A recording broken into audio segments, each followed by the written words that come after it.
Raymond Realty will be listing on the bourses tomorrow. That is the 1st of July. What's going to be interesting is that this is going to be one of the growth drivers of Raymond Group.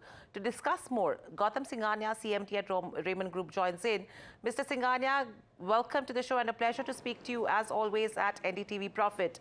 My first question coming to you is the timeline that was decided with regards to where listing of the demerged entity with, Raymond Realty goes.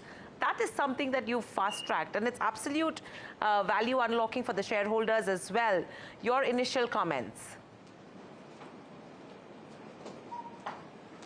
Well, we had committed that in 2027 we'll try and do the real estate demerger.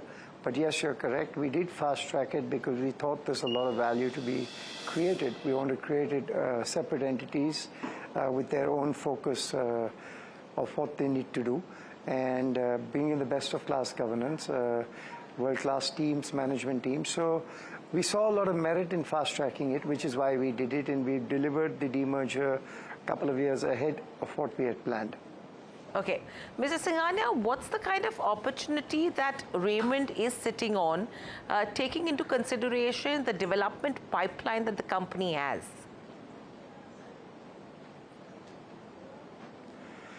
Well, I think, we had a historical land to start with in Thane, and after that, we have taken 6 JDAs so far. I think the opportunities in the city of Mumbai are amazing, and the fact that we've got 6 joint development agreements so far shows that people have put their faith in this company, even though we are new developers. So I think between Thana and our new projects, we should be over 45,000 crores worth of projects currently in hand. Okay, so the 6 joint development agreements, Mr. Singhania, that you're talking about, are these the ones that you will be launching in FY26 alone? Or is it going to be, spun over the next couple of years? How are you looking at it? So the first one, which is the Bandra East one, which is the Queen's Necklace, has already been launched over a year ago. And I'm hoping in this fiscal, 2 for sure, if not 3 more, we hope to launch, which is what we have line of sight of. So let's break it down between the next 3 years. What's the revenue potential, maybe in terms of pre-sales numbers? What are you expecting if you have to look at FY26, 27 and 28? What's the growth then?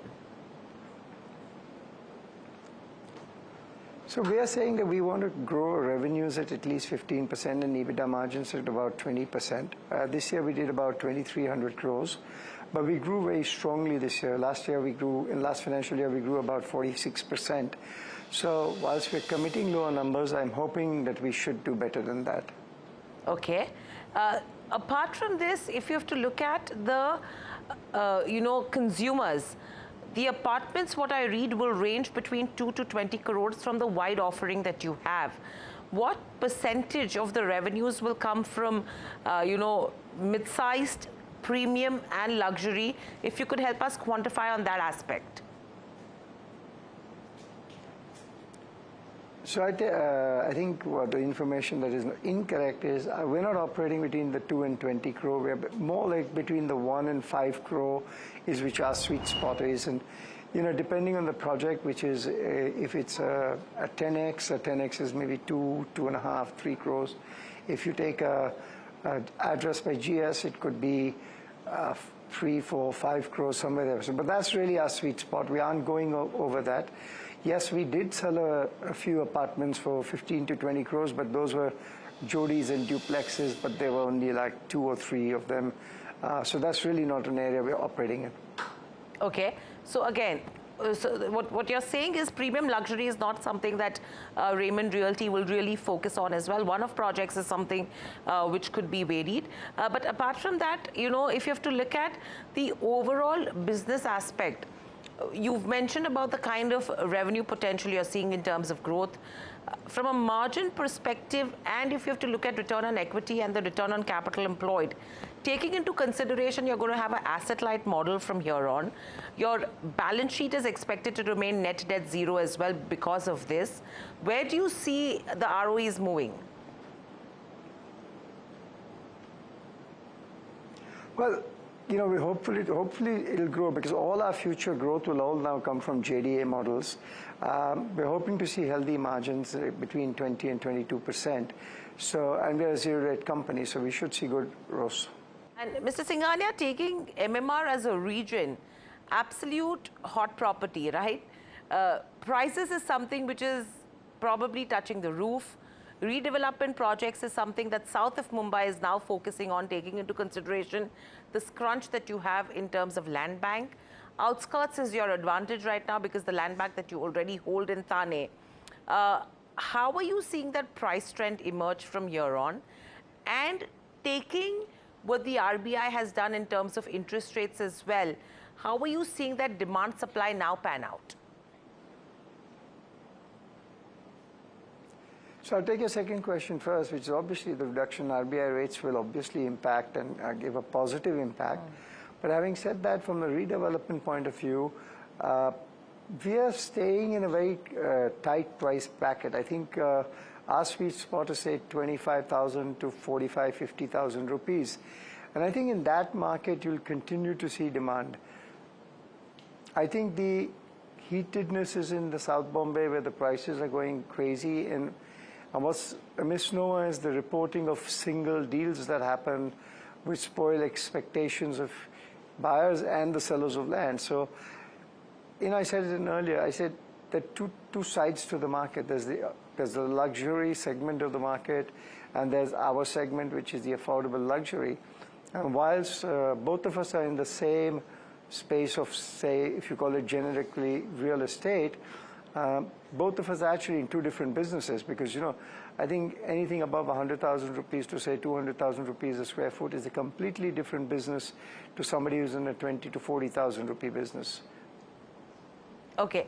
And so where are you seeing the prices move from here on? Well, in the affordable luxury, I think 5% escalation a year is a healthy escalation. As far as the luxury segment is concerned, I'm not so bullish on it, but I'm not the best person to comment on it. Okay. And anything that changes from an execution perspective now, taking into consideration the kind of pace that it's picking up, are the timelines getting shorter, number one?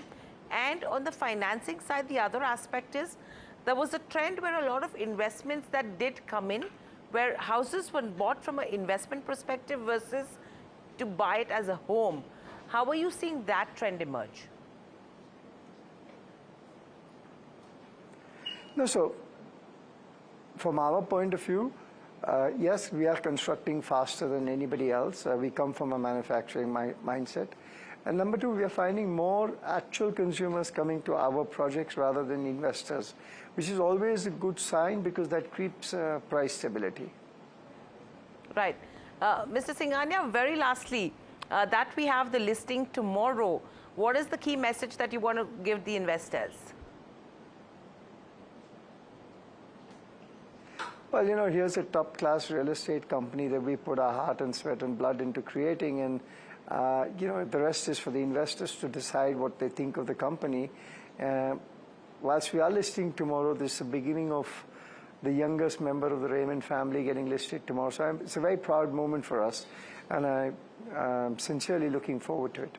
Absolutely. Thank you so much for speaking to us at NDTV Profit. So that's the management of Raymond Realty, which lists on the bourses on the 1st of July. Thank you very much. And the key is going to be the kind of value creation and value unlocking that investors will see out of it as well. Thank you so much.